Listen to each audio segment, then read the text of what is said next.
I saw the jihadis going crazy. Like, I couldn't follow the story. I saw the jihadis going crazy last week about this thing about the bikini and all this. And I'm thinking, these guys are more insane than I've ever thought in my life. And then all of a sudden, I look up and I'm looking at the site to prove Alex has sent me the thing, and I got Pamela Geller in a bikini sitting poolside in Vegas. It looks like with a cocktail. I go, what is? I said, this is a huge heckle. To get serious for a second, Pamela, this thing in Cologne that Raheem and the guys broke yesterday, this story. How do you think that this story of what's going on in Cologne, do you think this is a game changer? Well, it is for the people of Germany. I don't think it's a game changer for Merkel. And what's interesting is I had run that story about 3 days ago. It was nowhere. I mean, they really tried to cover it up.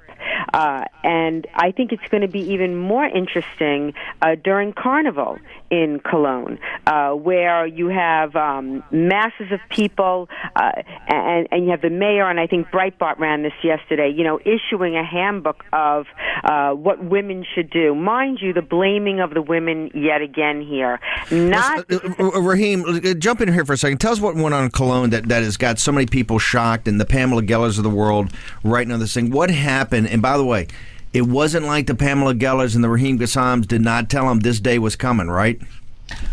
So you have on New Year's Eve this, big celebration going on across major German cities. You have about 1,000 people just congregated outside of Cologne train station, the major train station in what is really a massive city. This is like the equivalent of Boston for the United States. And by the way, one of the most cultured, educated cities. Absolutely. Some of the greatest churches. I mean, the architecture is absolutely stunning. Cathedral, Cologne, stunning. All of that.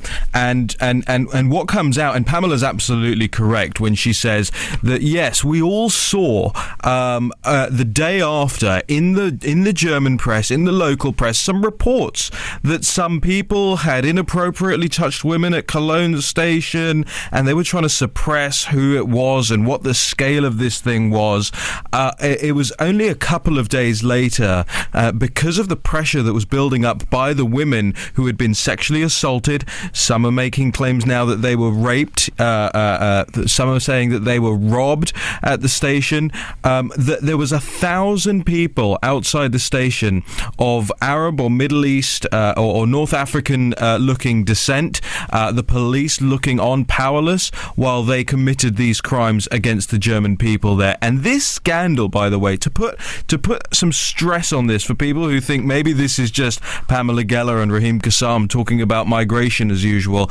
This is the biggest political story in Germany right now. This is quickly becoming the biggest political story in Europe, and I guarantee you, I can say without a shadow of a doubt, this is going to become a huge story here. Here's what I want to turn back to Pamela Geller. Pamela, you have been warning about this for a long time, and a lot of people say Pamela Geller's a kook, Pamela Geller's a wingnut, Pamela Geller's a hater, but the chickens are coming home to roost on this one, aren't they? It's horrible. It's interesting. Other cities had similar incidents, but the one in Cologne was of such magnitude. The number, you see there, seeking 1,000 people and so on and so forth. My German readers that had at first started writing me about it, a number of them did not leave the house on New Year's Eve. In Berlin, they were afraid. I mean, you're seeing when they first got reports, to me it was very evocative of Tahrir Square. If you remember during the quote-unquote Freedom Revolution. Wow. When there were rapes right there. They raped that CBS correspondent, right? Lara Logan. What was different? It really was the same. It really was the same thing, and so they're going to try and cover this up because Merkel is hell bent on this Muslim migration, which she's committed to, despite reality. Okay, so Pamela, this is what people can't understand that listen to the show or go to the site. I hear it in the comments. I hear it when people call. Why is she? Raheem, we're going to get to you in the next segment because why is she doing this? People don't understand. It's got to be something more than economics. Why is she doing this, and why is she forcing this, given what happened in Cologne, Hamburg, and other cities? Listen, why is the EU doing it? I mean, listen, there's a dichotomy. There's a break between the people and the EU elite. It's just the way it is. This has been going on for years. This is a huge mistake. Listen, I think you could attribute this to post-World War II, where Europe took all the wrong lessons away from the Holocaust. Instead of learning that they were evil, they took away that nationalism is bad. British nationalism, French nationalism, German nationalism, and they came up with this transnational gobbledygook. Instead of learning, we were evil and we shouldn't, and we were monsters, and we have to be good. What are the lessons for people in the United States of America? What lessons should we take from Cologne? To stop this Muslim migration from these jihad nations, you just can't do it, particularly when you have the Islamic State, who has warned back in February of 2014, said they would be sending 500,000 migrants to Europe. They vowed to do it. They said they would weaponize them.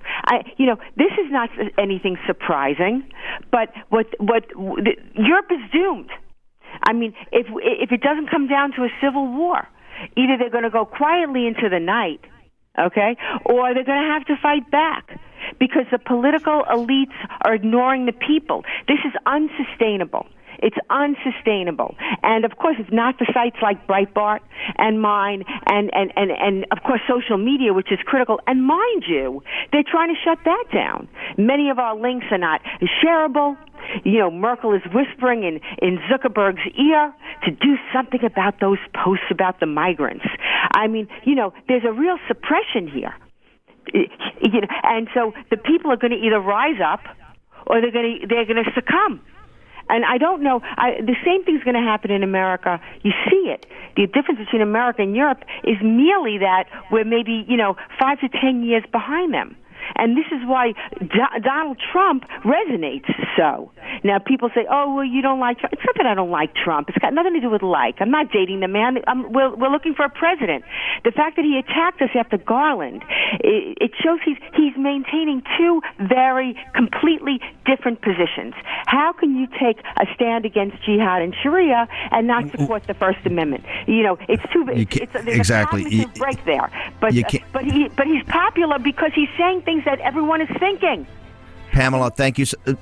Pamela, we're going to have you. I want to try to get you back on tomorrow if you're free to try to go through this other article on Obadiah, which I think is very important. I want to thank you so much for joining us. That's Pamela Geller, the top leading expert in this field.